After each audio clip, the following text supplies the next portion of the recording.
नीक नहीं लागे तोहसे दूरी, का करी रानी बड़ी बा मजबूरी।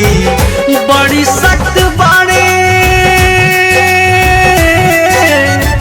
बड़ी सख्त बाड़े अब की के कप्तान जी जान जी। लाइन हाजिर के हो जी फरमान जी जान जी, लाइन हाजिर के हो जी फरमान जी। उसमें है कि ये मान के 14 को अगर होली है तो 13 को जा रहा है, तो कहती है बीवी गा के, दीवानी जी आज भरे औरी जयती मान जी, ये दीवानी जी आज भरे औरी जयती मान जी। अखिया के पुतारी करे जहाँ मोर परान जी, अखिया के पुतारी करे जहाँ मोर परान जी। ए दीवानी जी आज भरे औरी जयती मान जी। तो पुलिस के जवान की एक मजबूरी होती है कि हमरो के नीक नहीं लागे तोह से दूरी, का करी रानी बड़ी बा मजबूरी, का करी रानी बड़ी बा मजबूरी। बड़ी सख्त बाड़े अब की के कप्तान जी जान जी, लाइन हाजिर के हो जी फरमान जी। पूर्वांचल के लोकप्रिय भोजपुरी गायक राजेश परदेसी इस वक्त हमारे साथ हैं। दरअसल जनपद भदोही के गोपीगंज के शेरा टाइल्स शोरूम पर हमें मिल गए हैं और इनका एक लुक जो है काफ़ी वायरल हो रहा है, काफ़ी चर्चा हो रही है। दरअसल होली को लेकर इनके 2 गीत आने वाले हैं, जैसा कि हमने पहले वीडियो में चर्चा किया था। एक कार्यक्रम में हम लोग जा रहे थे तो उसमें चर्चा किया था कि कौन से गीत आ रहे हैं। हालांकि उसमें 3 गीत का जिक्र किया गया था, लेकिन 2 गीतों का जो है पूरा वीडियो शूट किया गया बनारस में। और उसमें एक तस्वीर वायरल हुई जिसमें राजेश परदेसी जो है कमर में पिस्टल है और वर्दी है साहब, पुलिस की वर्दी। तो लोगों को लगा अरे भैया ये राजेश परदेसी पुलिस में भर्ती हो गए क्या। दरअसल एक गाना है, उसी को गीत है, उसी के शूट में जो है राजेश परदेसी जी गए थे। और आपका जो फोटो वायरल हुआ परदेसी जी काफ़ी चर्चा में है, मतलब बहुत सुंदर लग रहा है कि वास्तव में किसी थाने के थानेदार हैं आप। सबसे पहले तो विपिन मिश्रा जी आपका हृदय से आभार। The real Hindustan news channel के माध्यम से हम आपके जितने भी दर्शक हैं उनको प्रणाम करते हैं। और रही बात कल के लुक को लेकर, तो क्योंकि जो हमारा होली का गाना है हमने 3 बताए थे तो 3 ही आ रहे हैं। अच्छा। 2 अभी शूट हुए हैं, अभी 1 बाकी है, उसको भी मैं शूट करूँगा। तो एक गाना जो था वो उत्तर प्रदेश पुलिस के जवान, ऐसे सिर्फ उत्तर प्रदेश पुलिस के जवान नहीं बल्कि पूरे भारत के पुलिस के जवानों को लेकर, पूरे पुलिस ही नहीं उन सभी जवानों के लिए है जो भारत माँ की रक्षा में भी लगे हैं या जो थाने पे लगे हैं, जो ऑन ड्यूटी चाहे यातायात को लेकर ट्रैफिक में लगे हैं।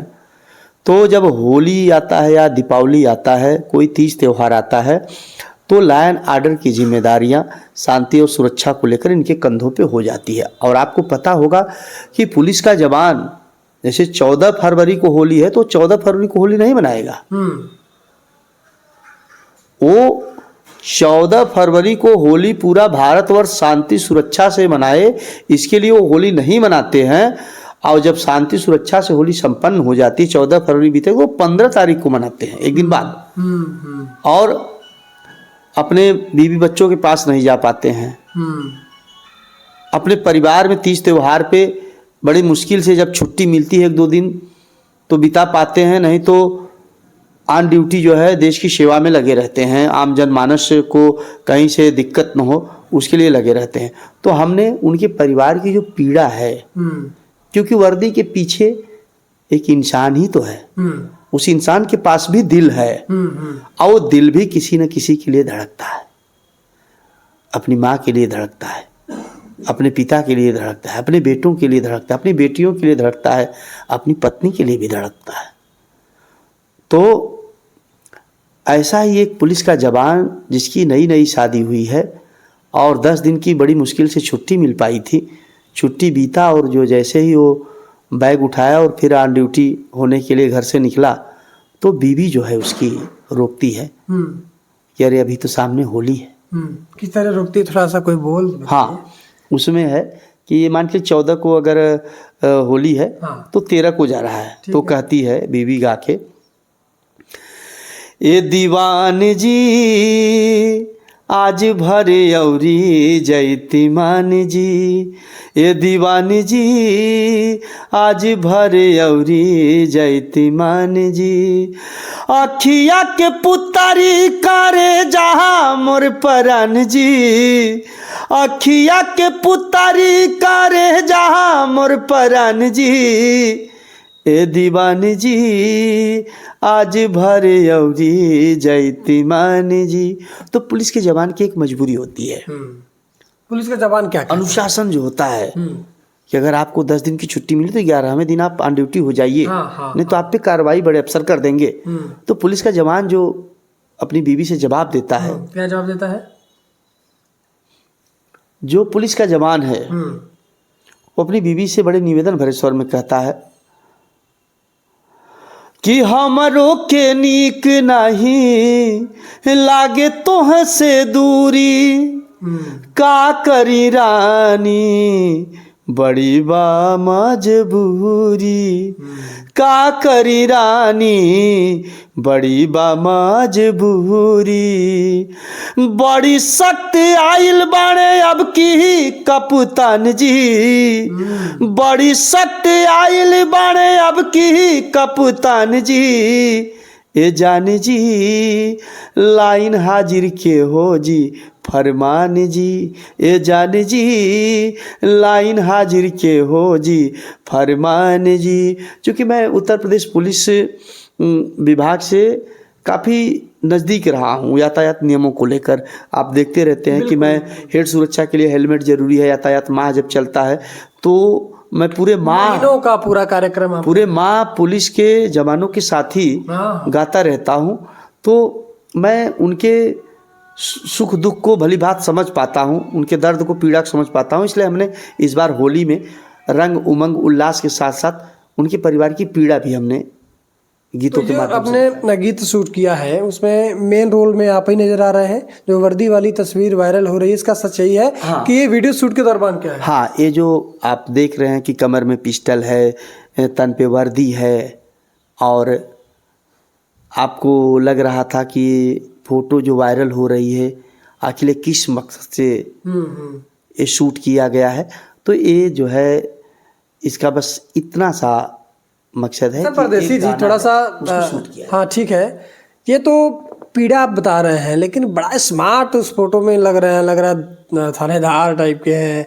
और दीवान जी अपनी पीड़ा अपनी पत्नी से कह रहे हैं, पत्नी जी जो है अपनी पीड़ा की आप लोग जाइए, होली साथ में खेला जाए, मनाया जाए, त्यौहार साथ मनाया जाए। लेकिन जो सामाजिक या प्रशासनिक व्यवस्था जो संभालने की जिम्मेदारी एक सिपाही के कंधे पर होती है, वो जिम्मेदारी वास्तव में जैसा गीत में कहा जा रहा है कि हमारे कप्तान जी बहुत टाइट हैं, तो कप्तान जी के ऊपर जिम्मेदारी तो पूरे जिले की है। अपने टीम को मजबूत नहीं रखेंगे तो फिर सब अस्त व्यस्त। भाई सेनापति अगर सख्त नहीं रहेगा तो सेना बेलगाम हो जाएगी, और इसलिए सेनापति को सख्त होना बहुत जरूरी है।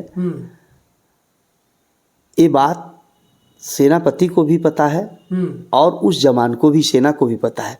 लेकिन वो कप्तान की बात हो रही है सर, इसी में हाँ उस पर चर्चा करेंगे। तो जवान नहीं, वो अपने पति को देख रही है, उस पर चर्चा करेंगे। पहले अब जब कप्तान की बात हो रही है, भदोही में हम लोग वीडियो शूट कर रहे हैं, तो भदोही के जो नए पुलिस अधीक्षक एसपी साहब आए हैं अभिमन्यु मांगलिक जी, कैसे लगते हैं? आप कभी मिले हैं उनसे, कोई काम कहा है किस तरह से? हम आदरणीय अभिमन्यु मांगलिक जी जो हमारे भदोही जनपद के नए पुलिस अधीक्षक के पद पे तैनात हुए हैं, उनसे मैं अभी तक 3 बार मुलाकात हुई है। एक बार आन मंच मेरा मुलाकात हुआ, दूसरी बार मैं उनके ऑफिस में जो है सरस्वती पूजा के दिन जो है शिष्टाचार भेंट करने गया था। उसके बाद भी एक दिन हम उनसे जो है महाकुंभ में जो जाम के झाम से लोग झेल रहे हैं यातायात को लेकर। कहीं कहीं जो अंडरपास है वहाँ बेतरतीब गाड़ियाँ खड़ी हो जा रही हैं, जिसकी वजह से दुर्घटना होने के चांसेज हैं। तो उसको लेकर मैं ऑफिस में साहब के गया था और साहब से हमने निवेदन किया था और साहब ने त्वरित कार्रवाई करते हुए अधनिष्ठों को आदेश किया कि ऐसी जहाँ भी दुर्व्यवस्था दिखे उसको तत्काल ठीक किया जाए ताकि कोई बड़ी घटना न घटने पाए। तो अभी तक जो साहब का कार्यकाल रहा है वो जो है, अभी तो साहब को आए ही 1.5-2 महीने हुए हैं। तो अभी तक जहाँ तक मैं देख पाया हूँ उनका जो कार्यकाल है वो अभी तक बहुत अच्छा कहा जा सकता है। इसलिए कहा जा सकता है क्योंकि अभी तो उन्होंने क्रीज पर बैटिंग करनी शुरू की है। तो अभी तक वो बैटिंग काफ़ी अच्छा कर रहे हैं। बहुत से कोतवाल को उन्होंने नई जिम्मेदारियां दी, बहुत से पुरानों को हटाया, लेकिन वो रन कितना बना पाते हैं ये तो जब मैच पूरा देखा जाएगा तब पता चल पाएगा। अच्छा परदेसी जी, होली पर या किसी भी त्यौहार पर, खासतौर पे आप होली पे गाना लेके आ रहे हैं तो होली को ही हम फोकस करेंगे। होली पर एक दीवान का और क्या क्या पीड़ा होता है ड्यूटी के अलावा? देखिए, दीवान जो पुलिस का जवान है, सिर्फ दीवान नहीं, जवान हो गए सारे लोग, वो तो दीवान एक शब्द रखा गया है। पुलिस के जवान एक जो है स्वरमाला के जो है तुकबंदी होती है जिसको फिट करने के लिए कवि लिखता है, वो पूरे पुलिस के जवानों पे है। पुलिस के जवान की लाख पीड़ा हो फिर भी जब ड्यूटी की बात आती है तो सारे पीड़ा को दरकिनार करके वो जो है अपनी ड्यूटी पे तैनात हो जाता है। फिर वो ये नहीं देखता कि होली है, दिवाली है, तीज है, त्यौहार है, सारे त्योहारों को एक तरफ छोड़कर अपनी ड्यूटी पूरी मुस्तैदी से करता है। इसलिए हमने उसकी पीड़ा को सरकार तक पहुंचाने का प्रयास किया है। ये उसकी पीड़ा नहीं बल्कि उसके पत्नी की पीड़ा है, उसकी माँ की पीड़ा है, उसके बेटे के बेटियों की, उसके परिवार की पीड़ा है, जिसको हमने दिखाया है। अच्छा, ये गाना ही हो गया, आपने पुलिस के जवान पर शूट किया। दूसरा गाना कौन सा है, कौन सा वीडियो शूट किया आपने? अभी हमने जो है लड़के और लड़कियां जो रंग उमंग में हर्षोल्लास में होली मनाते हैं, तो उसको लेकर भी एक गाना है कि फगुनी बयरिया बहे उड़े रंगमा गुलाल, गाल लाल हो जाई होली में करबू कितनो बवाल, गाल लाल हो जाई। और सबसे बड़ी बात आपको मैं बता दूं कि ये जो भी गाने हैं, ये दोनों गाने जो शूट किया हूँ, इसमें कहीं भी गानों में आप न तो लहंगा का जिक्र पाएंगे, न तो चोली का जिक्र पाएंगे, न तो ढोड़ी का जिक्र पाएंगे। मतलब स्वच्छ और सुंदर गीतों की वर्णमाला से ऐसे होली गीत तैयार हुए हैं कि इसको सुनकर लोग झूम उठेंगे, भाव विभोर हो जाएंगे। जो कलाकार ये कहते हैं कि बगैर इन शब्दों के गीतकार लिखे तो क्या लिखे, लोकगीत नहीं लिख सकता, तो उनको मैंने आईना दिखाने का काम किया है कि तुम लोकगीत की बात करते हो, मैंने तो होली इन शब्दों के बगैर लिख के गाया है। तो कहीं ना कहीं इस गीत के माध्यम से कई संदेश देने का प्रयास राजेश मेरा ये प्रयास रहता है कि मनोरंजन के साथ साथ समाज में सकारात्मक जो है एक प्रेरणा उत्पन्न हो, गीत संगीत के माध्यम से जो है एक संदेश जाए, जिससे आने वाली पीढ़ियाँ एक सबक लें, सीखें और एक स्वच्छ और सुंदर वातावरण तैयार हो। इसलिए भोजपुरी में राजेश परदेसी स्वच्छ और सुंदर अश्लील मुक्त कार्यक्रम के लिए जाना जाता है। राजेश परदेसी प्रोग्राम शो, जहां आप देखते हैं हमारे कार्यक्रम को, और सब परिवार बैठ के देखने योग्य कार्यक्रम रहे। देखिए, राजेश परदेसी हमेशा चर्चा में रहते हैं। एक कलाकार बहुरूपिया होता है, ऐसे मतलब कि कब कौन सा गेटअप ले ले, किस रूप में आ जाए, ये वीडियो या फिर कोई ऐसा शूट होता है तो ये गेटअप बनाना पड़ता है, चाहे वर्दी वाला हो, चाहे वो राजा महाराजा का हो, चाहे भिखारी का हो, दुकानदार का हो, किसी भी रूप में, क्योंकि ये कलाकार की यही पहचान होती है कि अपने कला और मंचन के माध्यम से सभी का मनोरंजन कर सके। खैर, गीत संगीत जो है वो आज के समय में सबकी एक तरह से ज़रूरत हो गई है। लोग टेंशन में हैं तो कुछ ना कुछ सुनना चाहते हैं, समझना चाहते हैं। वैसे गीत जो परिवार के साथ सुने जाए, राजेश परदेसी का गीत आ रहा है, आप लोग सुनिए। बाकी हमें इजाज़त दीजिए, मिलेंगे किसी और वीडियो में।